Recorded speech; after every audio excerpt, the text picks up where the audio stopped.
Uncle Orly here. How you doing? Well, we're in Colorado and really enjoying finding new areas that I've never been to. But that's not the point of this video. We're going to start talking about cars.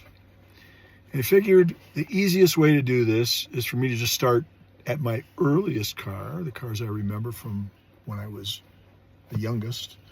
And we'll work our way through and we'll just pick up where we left off. We won't do too many minutes, but you know, it's boring anyway. I'd be surprised if you stay for the whole thing.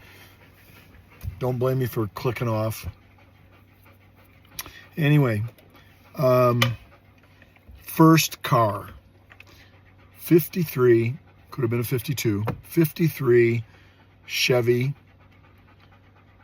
I don't know if it was a two-door, probably a four-door, but it's a big old hunk of a car, okay? I was probably 3 years old enough so I could stand on the seat, put my hands on the ceiling over my head, and be able to hold myself.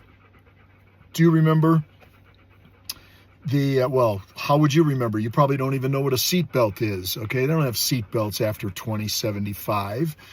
We should be flying cars, right? Flying cars, transporters.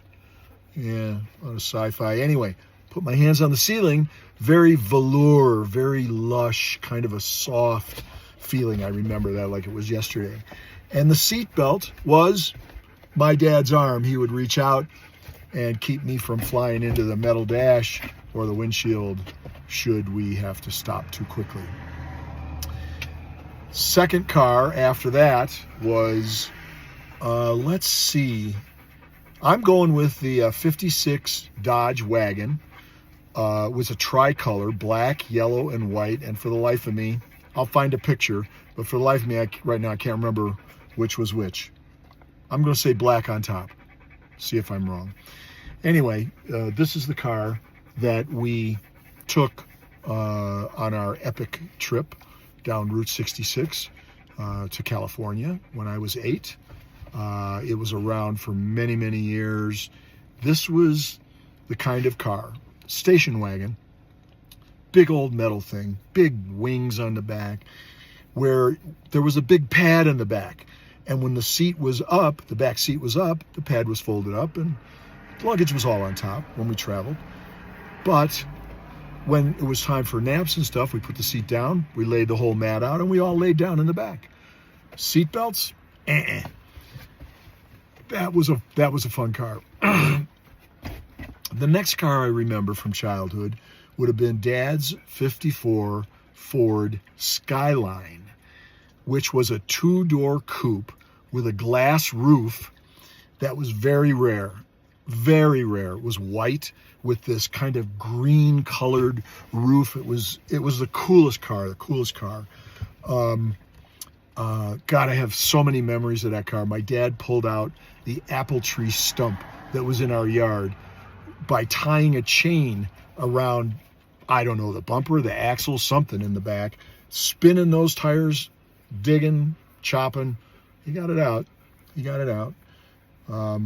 He kept the Playboy under the seat.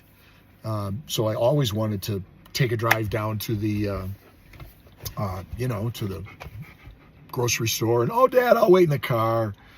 That was a really cool car. That's one of the few cars that we had that I wish I had right now. That is such a classic. Ford Skyliner, 54 Skyliner with a glass roof. It's redundant. All right, so then my dad had, it was probably a 63, could have been a 62 Valiant Plymouth. And I guess he was kind of a Chrysler guy. Yeah, absolutely. That one he bought with bonus money. Freaking ugliest car ever built. Ugliest car ever built. But you know, my dad put one of those lights in the front, a little light, wish I had a picture, that went on when the ignition was on. Similar to, similar to, our running lights right now. Need a drink? Okay. So the Valiant, I used to run up to the corner and meet my dad when he came home, when he was on the day shift. He worked at Lincoln Electric. And jump in the car, and he'd turn the radio off, and we'd roll down the street together back to the house. We lived about halfway down Ormond. 3356 Ormond Road, Cleveland Heights, Ohio. 44144, I'm thinking. Yeah, whatever. But it was ugly. That was an ugly car. He bought my mom a 65 Chrysler Newport. Not a very high-end one, but it was a nice car. Big ass car. Oh my God.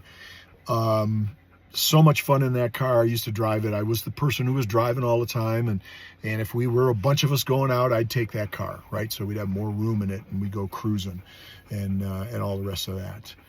Okay, so we got around the bend there to the Chrysler. Let me think. Right about then, I would have got my first car. Yeah, right about then, I got my first car. But I'll mention, honorable mention before the end of this video, is Mom's. It was when all the GM cars got bubbly in the late 60s. So maybe a 69 or a 70 Cutlass. Oh, beautiful two-door Cutlass. Really nice coupe that she had. Had a lot of fun driving that. Had a 350 in it. Boy, you could burn the tires off of that son of a gun. Anyway, that is going to be the end of this video, going through cars that I experienced before I started driving.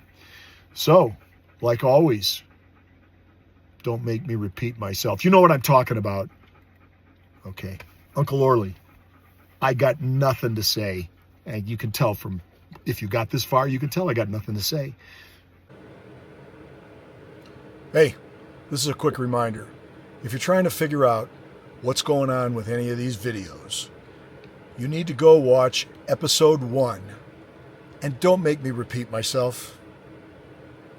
Uncle Orly, out.